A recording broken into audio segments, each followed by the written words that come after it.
Assalamualaikum warahmatullahi wabarakatuh. Selamat datang kembali di video pembelajaran mata kuliah Praktikum Akuntansi Terpadu di topik Introduction to Enterprise Resource Planning di program studi D3 Akuntansi FEB UPN Veteran Jakarta bersama saya Agus Maulana. Baik teman-teman, di video kedua ini kita akan belajar mengenali apa itu Enterprise Resource Planning atau sering disingkat dengan ERP. Di pertemuan sebelumnya, kita sudah membahas apa itu proses bisnis yang kompleks.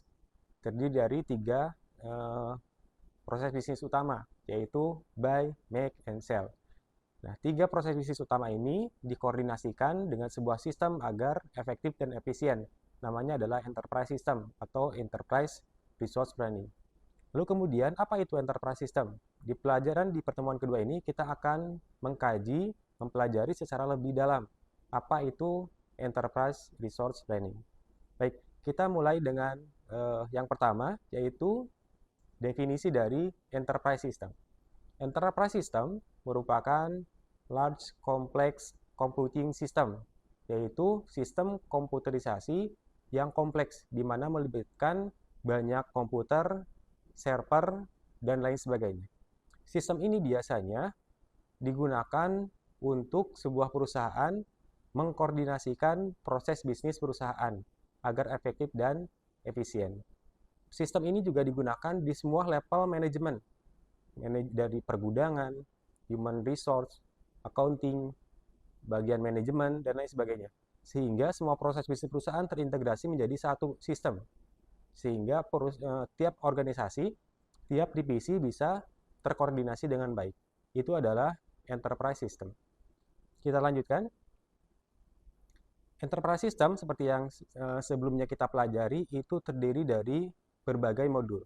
Yang akan kita pelajari di dalam mata kuliah ini adalah 4 modul utama dari Enterprise System, yaitu service atau pelayanan, kemudian sales, penjualan, kemudian human resource yaitu pengembangan sumber daya manusia, kemudian purchasing, pembelian, pengadaan barang, kemudian customer relationship manager, bagaimana menjaga hubungan antara perusahaan dengan customer melalui layanan yang terpadu, kemudian MRP, Material Resource Planning, yaitu pengelolaan material, kemudian finance, yaitu bagian keuangan, bagian akuntansi dan keuangan, kemudian yang ketujuh adalah modul produk, di mana modul produk ini biasanya digunakan untuk proses produksi, dan modul inventory. Modul inventory ini adalah untuk pengelolaan persediaan perusahaan. Selanjutnya ini adalah arsitektur dari Enterprise System. Seperti sebuah bangunan, sistem ini terdiri dari beberapa bagian yang kompleks yang saling berkaitan.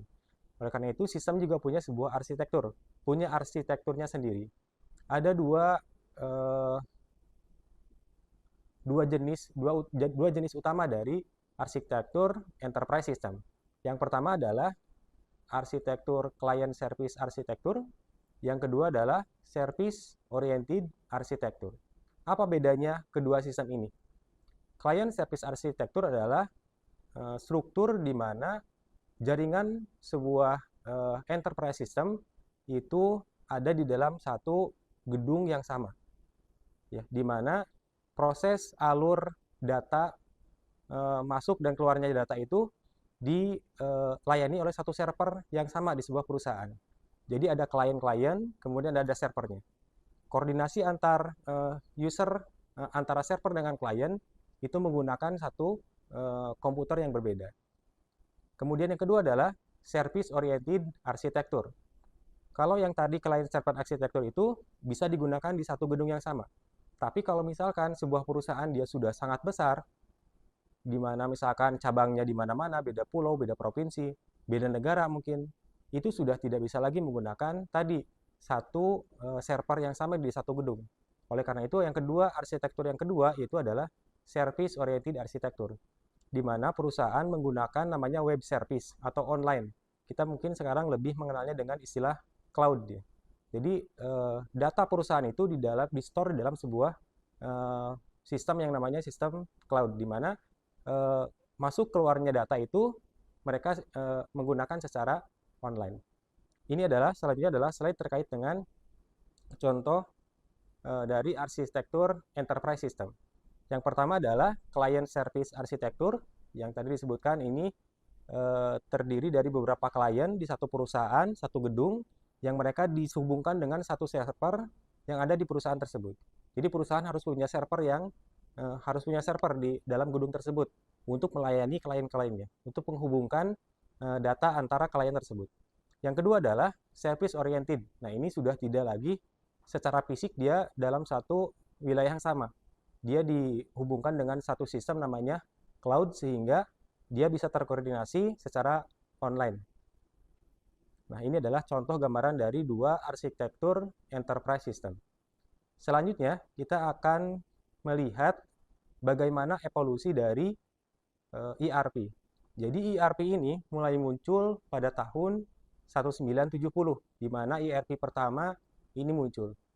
Kemudian yang kedua adalah tahun 1980 sudah mulai ada generasi kedua dari ERP, sudah mulai ada digitalisasinya. Kemudian 1990 ini sudah semakin kompleks sistemnya. Ya, tahun 2000 juga semakin digital, di mana sudah ada online sistem, dan yang saat ini sudah sangat modern, di mana bukan hanya client service arsitektur, tetapi juga ada web service-nya, seperti itu. Ini adalah evolusi dari mulai ERP tahun 1970 sampai dengan tahun 2000-an ini. Kita lanjutkan ke materi selanjutnya, ini adalah terkait dengan bagaimana manfaat dari ERP. ERP ini punya manfaat tersendiri untuk perusahaan, yaitu tadi adalah untuk mengintegrasikan proses bisnis perusahaan. Ini adalah contoh di mana ERP, di mana proses bisnis perusahaan sebelum adanya ERP. Kita bisa lihat ketika customer misalkan dia membutuhkan barang, maka dia akan mengorder kepada bagian penjualan. Bagian penjualan dia harus tahu dulu berapa atau ada tidak barangnya, maka dia akan cek ke bagian gudang. Ya, ada tidak di bagian gudang barangnya. Mungkin dia bisa telepon, bisa lewat pesan dan lain sebagainya. Jadi bagian penjualan dia tidak tahu dulu nih, ada tidak barangnya. Dia harus cek kepada bagian gudang. Kemudian bagian gudang, misalkan ada tidak barangnya, sudah ada misalkan barangnya, maka dia akan, kalau tidak ada, dia akan minta ke bagian purchasing. Dia akan telepon, dia akan fax, atau dia akan email ke bagian purchasing untuk dibelikan barang. Nah, bagian purchasing dia akan minta ke vendor dan lain sebagainya. Ini dilaksanakan secara manual, bisa telepon, bisa email, dan lain sebagainya. Namun, dengan adanya ERP, ini bisa lebih terkoordinasi dengan baik. Oke, kita langsung masuk ke slide selanjutnya. Ini ada contoh dari penerapan ERP, proses bisnis perusahaan setelah adanya penerapan Enterprise Resource Planning. Contoh misalkan, ada customer dia membutuhkan barang, maka dia akan order ke perusahaan. Bagian sales, dia tidak perlu lagi menelpon bagian gudang, karena dia di dalam sistemnya, dia sudah tahu barang apa saja yang tersedia. Jadi dia sudah tidak perlu konfirmasi lagi. Kemudian bagian purchasing. Ya, bagian purchasing dia tidak perlu menerima telepon dari bagian sales bahwa barang ini kurang, barang ini kurang. Karena kenapa? Karena dia sudah punya satu sistem yang sama, yang terintegrasi. Dia juga sudah bisa lihat di dalam database-nya, oh ternyata barang ini kurang sehingga perlu segera dibelikan barangnya. Begitu juga dengan bagian vendor. Ya, vendor juga terkoordinasi dengan sebuah sistem dengan perusahaan, sehingga bagian-bagian yang ada di perusahaan itu bisa lebih terintegrasi dengan adanya Enterprise Resource Planning ini. Ini adalah contoh real dari penerapan ERP. Bagaimana Enterprise Resource Planning ini bisa mengintegrasikan semua proses bisnis perusahaan. Baik, kita lanjutkan ke slide selanjutnya. Kemudian apa manfaat dari Enterprise Resource System ini? Yang pertama manfaatnya adalah improving integration dan flexibility. Tadi adalah adanya integrasi. Setiap orang, setiap bagian di perusahaan bisa melihat apa yang harus dia kerjakan, bagaimana proses selanjutnya, sehingga efektif dan efisien. Kemudian fewer errors, ya. Karena tadi sistemnya terkomputerisasi, ada jejak digitalnya, maka akan menghindari adanya kesalahan-kesalahan. Contoh misalkan kalau kita menjual masih manual, misalkan menggunakan nota manual. Nah, mungkin ada beda antara nota yang diberikan kepada customer, kepada vendor, dengan nota milik kita sendiri. Nah, ini akan terminimalisasi dengan adanya sistem yang terintegrasi.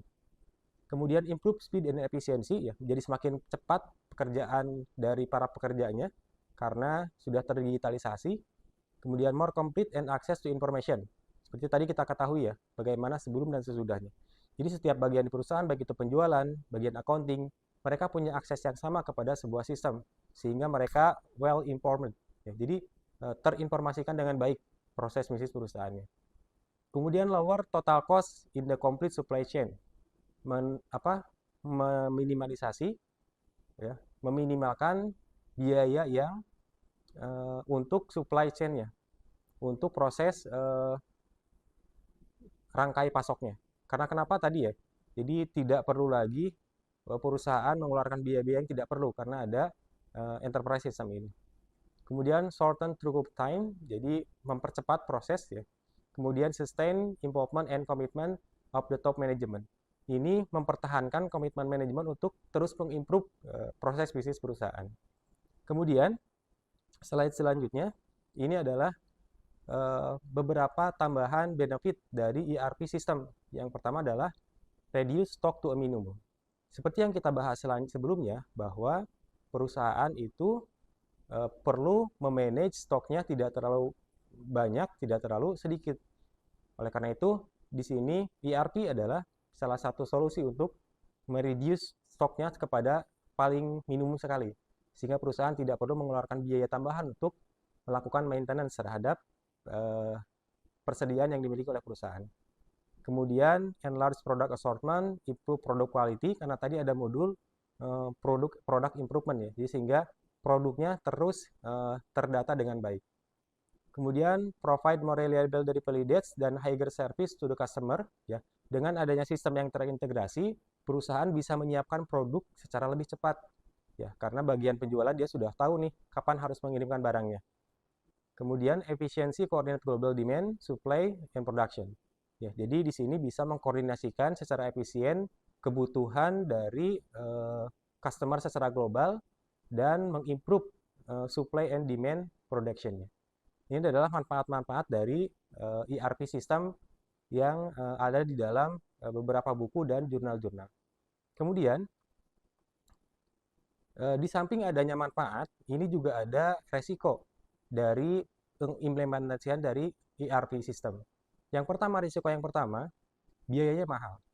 Karena ERP ini dia suatu aplikasi yang kompleks, melibatkan software yang lisensinya mahal, kemudian implementasinya perlu spesifikasi komputer yang tertentu, ya, yang punya spesifikasi tinggi, sehingga dia biaya implementasinya itu tinggi dan belum tentu berhasil. Ada beberapa perusahaan yang tidak berhasil, yang tidak sustain menggunakan ERP ini, karena tadi tidak mampu untuk mengalokasikan biaya yang cukup untuk mendukung pengimplementasian ERP ini. Yang kedua adalah time consuming. Jadi perusahaan ketika ingin mengaplikasikan sistem ini, dia perlu membuat jadwal yang bagus ya. Karena perlu waktu, perlu beberapa tahun untuk bisa go live namanya, untuk bisa mengimplementasikan secara penuh sistem ERP ini.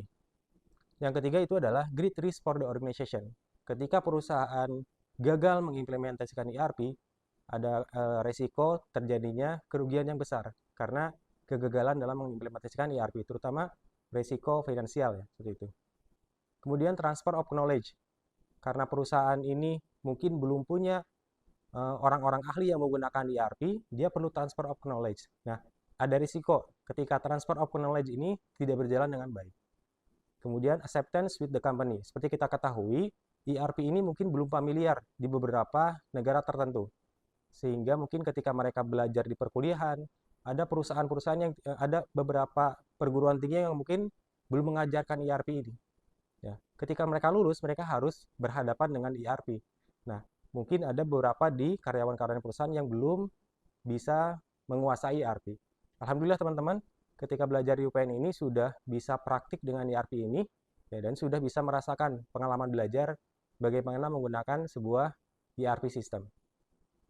Baik, selanjutnya ini adalah referensi yang digunakan untuk materi video pembelajaran kedua ini. Jika ada yang ingin dieksplor lebih jauh terkait dengan materi ini, silahkan dapat melihat referensi-referensi berikut ini. Sekian untuk video pembelajaran pertemuan kedua ini.